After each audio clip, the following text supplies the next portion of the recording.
વિદ્યાર્થી મિત્રો, GB commerce પોઈન્ટને સબસ્ક્રાઇબ કરી બેલ આઇકોનને પ્રેસ કરી દેજો.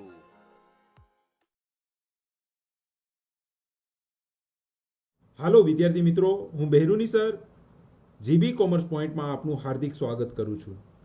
વિદ્યાર્થી મિત્રો, આજે આપણે ધોરણ 11 આંકડાશાસ્ત્ર વિષયમાં મધ્યવર્તી સ્થિતિના માપો જે ચેપ્ટર છે એના વિશે અભ્યાસ કરવાના છીએ.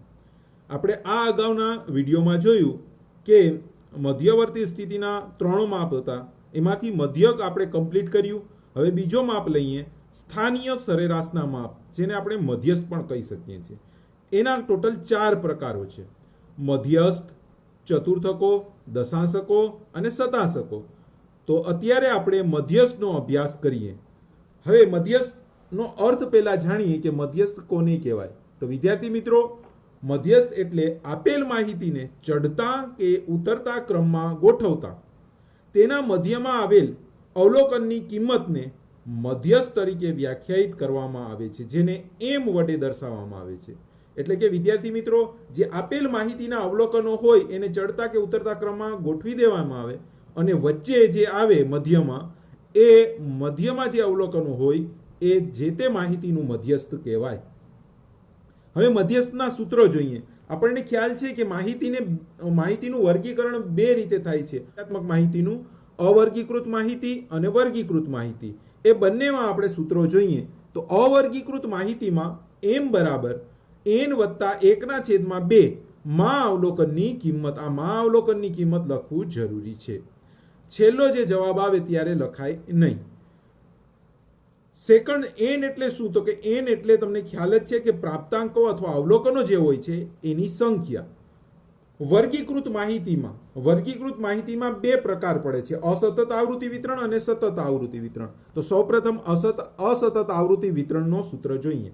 તો અસતત આવૃત્તિનું વિતરણનું જે સૂત્ર છે એ અવર્ગીકૃત માહિતીનું જે સૂત્ર છે એ જ છે, પરંતુ બંનેની ગણતરીમાં તફાવત છે. m બરાબર n વત્તા 1/2 માં અવલોકનની કિંમત. સતત આવૃત્તિ વિતરણ, વર્ગીકૃત માહિતીમાં સતત આવૃત્તિ વિતરણ, એમાં સૂત્ર થશે વિદ્યાર્થી મિત્રો m બરાબર l વત્તા n/2 માઇનસ cf, આ બંનેના છેદમાં f ગુણ્યા c. એમાં આપણે જોઈએ l એટલે શું? તો કે l એટલે મધ્યસ્થ વર્ગ જે આપણે શોધ્યું હોય. એ કેમ શોધવાનું મધ્યસ્થ વર્ગ? જો અહીંયા લખ્યું છે n/2, n/2 કરી માં અવલોકનનું વર્ગ જે મળે એ મધ્યસ્થ વર્ગ કહેવાય. અને મધ્યસ્થ વર્ગ મળી જાય એના આધારે l ની કિંમત આવે. l એટલે મધ્યસ્થ વર્ગનું અધોસીમા બિંદુ. cf એટલે મધ્યસ્થ વર્ગના અગાઉના વર્ગની જે સંચય આવૃત્તિ હોય એ. અને f એટલે મધ્યસ્થ વર્ગની આવૃત્તિ. અને c એટલે મધ્યસ્થ વર્ગની વર્ગ લંબાઈ.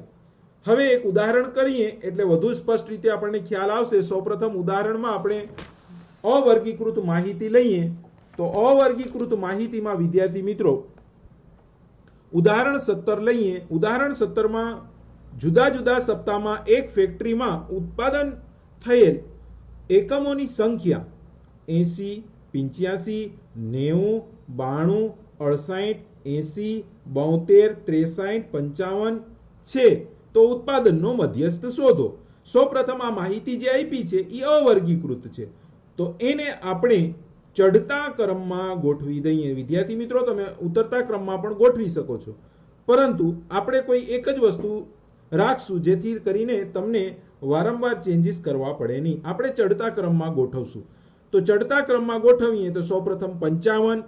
ચડતા ક્રમ કઈ રીતે આપણે કરવાનું? જો કે તમે ખ્યાલ જ છે, તેમ છતાં પણ એનું પુનરાવર્તન કરી દઉં. તો ચડતા ક્રમમાં સૌપ્રથમ નાની સંખ્યા આવે, ત્યારબાદ તેનાથી મોટી, ત્યારબાદ તેનાથી મોટી, એવી રીતે આગળ વધતા વધતા આપણે સંખ્યાઓ લખવાની હોય. તો સૌપ્રથમ અહીંયા 55 સૌથી નાની સંખ્યા, એનાથી મોટી 63 આવશે સેકન્ડ, એનાથી મોટી 68, એમ આગળ વધતા 72, 80 બીજી વાર, 85, 90 અને 92. હવે આપણે ચડતા ક્રમમાં અવલોકનો ગોઠવી દીધા છે, એટલે આપણે સૂત્ર લખી અને એમાં રકમ લખી ગણતરી કરીએ. તો m બરાબર n વત્તા 1/2 માં અવલોકનની કિંમત. તો એમ આપણું એન એટલે જે અવલોકનો છે એની સંખ્યા જે 9 છે, તો 9 વત્તા 1 છેદમાં 2, તો 9 વત્તા 1 એટલે 10 થાય, 10 ભાગ્યા 2 એ બરાબર 5 આવશે. તો પાંચમા અવલોકનની કિંમત જે આવે એ આપણો મધ્યસ્થ કહેવાય. તો વિદ્યાર્થી મિત્રો, પાંચમા અવલોકનની કિંમત 80 આવે છે, માટે આપણા મધ્યસ્થની કિંમત થશે 80. ઉદાહરણ 18 લઈએ. ઉદાહરણ 18 જે અવર્ગીકૃત માહિતીનું જ છે. એક ફેરિયાના છેલ્લા 10 દિવસનો નફો રૂપિયામાં નીચે આપેલ છે. નફાનો મધ્યસ્થ શોધો. આ અવલોકનો પ્રાપ્તાંકો આપેલા છે. તો સૌપ્રથમ આપણે પ્રાપ્તાંકોને ચડતા ક્રમમાં આપણે ગોઠવી નાખશું. તો ચડતા ક્રમમાં આપણે ગોઠવતા સૌપ્રથમ નાની સંખ્યા આવશે 249, ત્યારબાદ 255.5, ત્યારબાદ 257, ત્યારબાદ 258.5, ત્યારબાદ 260, 261.5, 262.5, 264, 265 અને 267. તો આપણે આ ચડતા ક્રમમાં ગોઠવી દીધા. તો હવે સૂત્ર લખી અને એમાં દાખલાની ગણતરી કરીએ. તો n આપણું જે છે એ 10 પ્રાપ્તાંક હોવાથી n બરાબર આપણે 10 લખશું. તો સૂત્ર m બરાબર n વત્તા 1 ના છેદમાં 2 માં અવલોકનની કિંમત. તો n જે છે 10 છે, તો 10 વત્તા 1 છેદમાં 2 માં અવલોકનની કિંમત. તો 10 વત્તા 1 કરીએ એટલે 11 થાય. 11 ભાગ્યા 2 કરશું તો 5.5 આવશે. તો 5.5 માં અવલોકનની કિંમત. તો વિદ્યાર્થી મિત્રો, 5.5 અવલોકન હોય તો નહીં, તો આપણે કઈ રીતે આની ગણતરી થાય? તો વિદ્યાર્થી મિત્રો, અહીંયા જુઓ, પોઈન્ટ પહેલા હોય એ પૂર્ણાંક હોય, તો પૂર્ણાંક 5 છે એટલે પાંચમા અવલોકનની કિંમત લેવાની અને ત્યારબાદનો જે અવલોકન હોય એટલે કે છઠ્ઠો અવલોકન એની કિંમત લેવાની અને એનો સરવાળો કરી એને ભાગ્યા 2 કરતા આપણને જે વસ્તુ જોઈએ છે એમ એ આપણને પ્રાપ્ત થઈ જાય. જેનું સૂત્ર આ પ્રમાણે થશે: પાંચમા અવલોકનની કિંમત વત્તા છઠ્ઠા અવલોકનની કિંમત ભાગ્યા 2. તો પાંચમા અવલોકનની કિંમત 260 વત્તા છઠ્ઠા અવલોકનની કિંમત 261.5. બંનેનો સરવાળો કરી 2 થી ભાંગતા આપણને મધ્યસ્થ મળે છે 260.75. આ આપણું મધ્યસ્થ રહેશે. હવે વિદ્યાર્થી મિત્રો, આપણે વર્ગીકૃત માહિતીમાં આવીએ. વર્ગીકૃત માહિતીમાં સૌપ્રથમ અસતત આવૃત્તિ વિતરણનો આપણે ઉદાહરણ સમજીએ. તો ઉદાહરણ 21 હું લઉં છું. ઉદાહરણ 21 મેં જે લીધું છે એમાં તમારા પાઠ્યપુસ્તકમાં અહીંયા મેં લાલ બોલપેનથી જે રકમો લખી છે એ તમારા પાઠ્યપુસ્તકમાં આપેલી છે અને સાથે કીધું છે કે આ માહિતીનો મધ્યસ્થ શોધો. અહીંયા ટાઈપિંગનો સમય તમને પહેલા આપેલો છે પાઠ્યપુસ્તકમાં, એને આપણે x કહેશું, જે 10, 11, 12, 13, 14 છે. અને એની સાથે સેકન્ડ જે વસ્તુ આપી છે એ ટાઈપિસ્ટોની સંખ્યા છે. એ છે 5, 7, 8, 15, 5, જેને આપણે f કહેશું. જે પહેલા હોય x અને બીજું હોય f. તો f નો સરવાળો જે છે એ n થાય. n બરાબર 40 આવશે. તો આ બે રકમો આપણને આપેલી છે. એના આધારે આપણે સૌપ્રથમ સંચય આવૃત્તિ મેળવવી પડશે. ત્યારબાદ આપણે દાખલાની ગણતરી કરશું. તો વિદ્યાર્થી મિત્રો, અસતત આવૃત્તિ હોય કે સતત આવૃત્તિ વિતરણમાં બંનેમાં સૌપ્રથમ સંચય આવૃત્તિ મેળવવી પડશે. સંચય આવૃત્તિ પણ કઈ? થી ઓછા પ્રકારની સંચય આવૃત્તિ આપણે મેળવવાની છે, જેને આપણે CF કહીએ છીએ. તો થી ઓછા પ્રકારની સંચય આવૃત્તિ વિતરણમાં પહેલી આવૃત્તિ જે હોય એમને મૂકી દેવાની. એટલે 5 અહીંયા છે, 5 આપણે એમને મૂકી દઈએ. ત્યારબાદ તે 5માં ત્યાર પછીની આવૃત્તિ 7 ઉમેરતા જે પ્રાપ્ત થશે એ બીજી સંચય આવૃત્તિ 12 આવશે. એમાં 12માં પછી ત્રીજી આવૃત્તિ ઉમેરતા આપણને ત્રીજી સંચય આવૃત્તિ મળશે 20. 20માં આપણે ચોથી આવૃત્તિ ઉમેરતા આપણને ચોથી સંચય આવૃત્તિ 35 મળશે અને 35 જે આવ્યા એમાં અંતિમ આવૃત્તિ 5 ઉમેરતા આપણને અંતિમ સંચય આવૃત્તિ મળશે 40. અહીંયા જે અંતિમ આવૃત્તિ આવે એ n બરાબર હોય, જેથી કરીને આપણને ખ્યાલ આવી જાય કે CF જે આપણે શોધ્યું છે એ સાચું છે. તો n બરાબર પણ 40 અને અંતિમ આવૃત્તિ બરાબર પણ 40 થાય. હવે CF થઈ જાય એટલે ડાયરેક્ટ સૂત્રમાં રકમ માંડી અને ગણતરી કરવાની હોય. તો m બરાબર n વત્તા 1 ના છેદમાં 2 માં અવલોકનની કિંમત. આ છે આપણું સૂત્ર. એમાં આપણે રકમ મૂકીએ. n છે 40, તો 40 વત્તા 1 છેદમાં 2 માં અવલોકનની કિંમત. તો 40 વત્તા 1 કરીએ એટલે 41 થાય. 41 ભાગ્યા 2 તો આપણને જવાબ મળશે 20.5. તો 20.5 માં અવલોકનની કિંમત.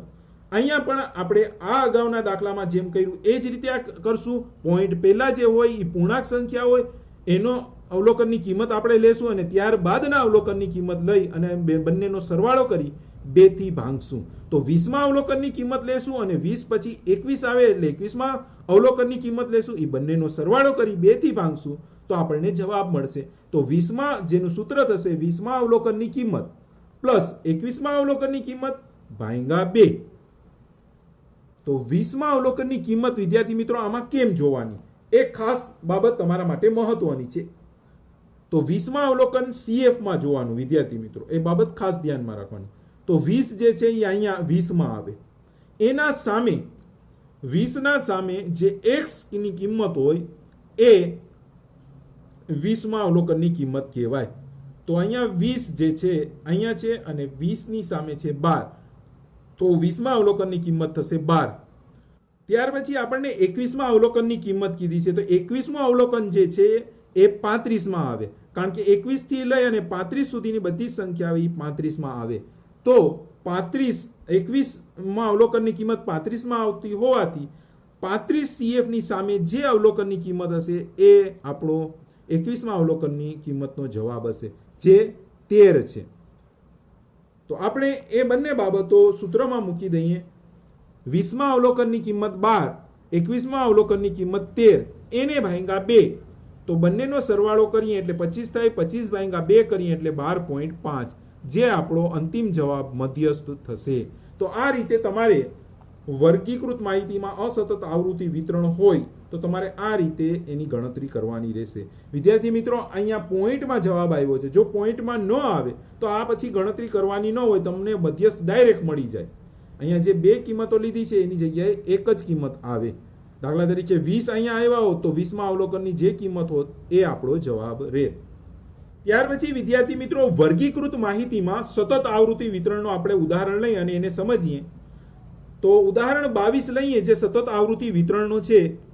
એમાં તમને તમારા પાઠ્યપુસ્તકમાં જે અત્યારે મેં લાલ બોલપેનથી લખેલું છે એ તમને પાઠ્યપુસ્તકમાં આપેલી દાખલાની માહિતી છે અને એના આધારે તમારે મધ્યસ્થ શોધવાનો છે.